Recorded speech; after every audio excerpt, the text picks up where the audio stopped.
तुलसी में रोज जल चढ़ाने और तुलसी के पास दीपक जलाने से क्या फल मिलता है। एक बार की बात है, देवी सत्यभामा भगवान श्री कृष्ण के पास आती है और उनसे पूछने लगती है, हे स्वामी, आप नित्य तुलसी को जल देते हैं और देवी रुक्मणी नित्य तुलसी के पास दीपक जलाती हैं, इसके पीछे क्या रहस्य है? कृपया आप मुझे तुलसी को जल देने और तुलसी के पास दीपक जलाने का महत्व सुनाइए।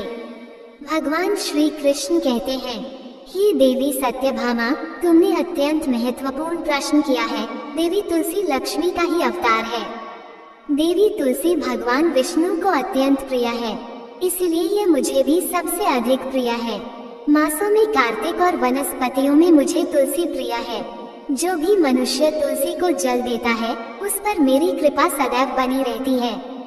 जो भी मुझे तुलसी पत्र डालकर भोग चढ़ाता है, मैं उसे प्रेम से स्वीकार करता हूँ। तुलसी पत्र के बिना मैं किसी भी प्रकार का भोग स्वीकार नहीं करता हूँ।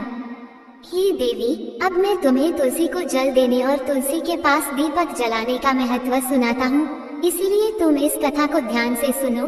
जो भी स्त्री इस कथा को ध्यान से पूरा सुनती है, वह सदा सुहागन रहती है। उसके घर में सुख समृद्धि आती है और दरिद्रता का नाश होता है। देवी सत्यभामा कहती है, हे स्वामी, मैं इस कथा को ध्यान से पूरा सुनूंगी, कृपया आप मुझसे वह कथा कहिए। तब भगवान श्री कृष्ण देवी सत्यभामा को वह कथा सुनाने लगते हैं। भगवान श्री कृष्ण कहते हैं, हे देवी, मध्य देश में श्याम शर्मा नाम का एक वैश्य अपनी पत्नी के साथ रहा करता था। वैश्य के पास किसी चीज की कोई कमी नहीं थी। ईश्वर की कृपा से उसके पास सब प्रकार के सुख ऐश्वर्य थे, किंतु उस वैश्य की कोई संतान नहीं थी, जिस कारण से वह सदैव ही दुखी रहा करता था।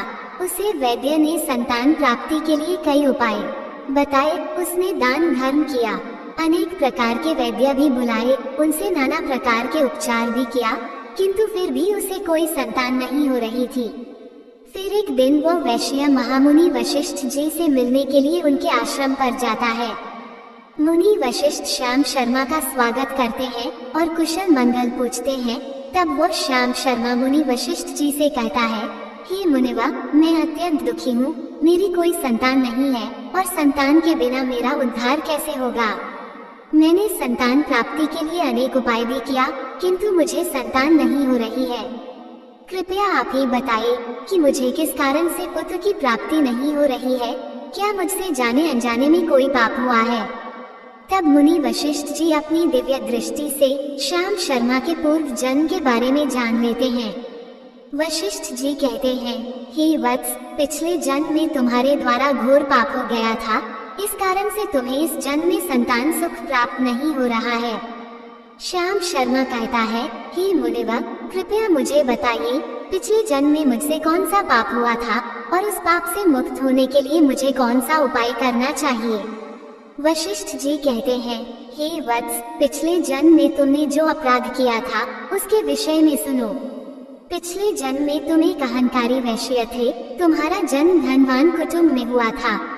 तुमने पिछले जन्म में एक गाय को अत्यंत दुख दिया था। एक दिन एक गाय भूख और प्यास से व्याकुल होकर तुम्हारे द्वार पर आई थी, किंतु तुमने उस गाय को न रोटी खिलाई, न चारा खिलाया और न ही उसे जलपान कराया।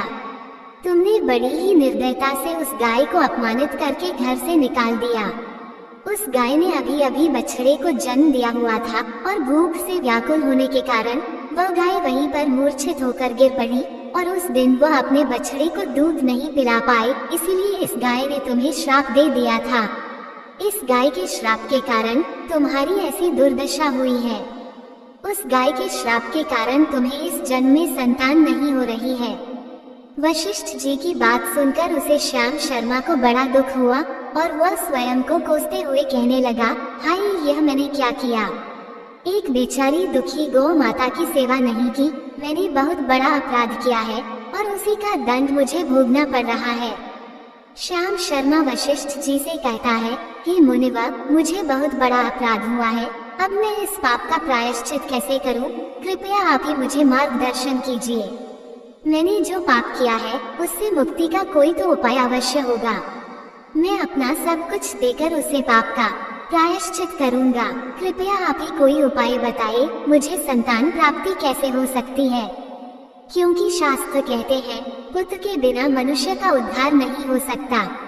तब मुनि वशिष्ठ कहते हैं, हे वत्स, इस पाप का एक ही उपाय है, तुम पुत्र प्राप्ति के लिए पुत्रेष्ठ यज्ञ करो। इसी यज्ञ के फल स्वरूप तुम्हें संतान की प्राप्ति होगी। इस यज्ञ को संपन्न करके तुम ब्राह्मण को भोजन कराओ, वस्त्र और गाय का दान करो, तभी तुम्हें इस पाप से मुक्ति मिलेगी। तब श्याम शर्मा वशिष्ठ जी को धन्यवाद देते हुए कहता है, हे मुनिवर, आपका कोटि कोटि धन्यवाद। मैं आपके कहे अनुसार अवश्य ही पुत्रेष्ठ यज्ञ करूंगा और ब्राह्मणों को गायों का दान करूंगा।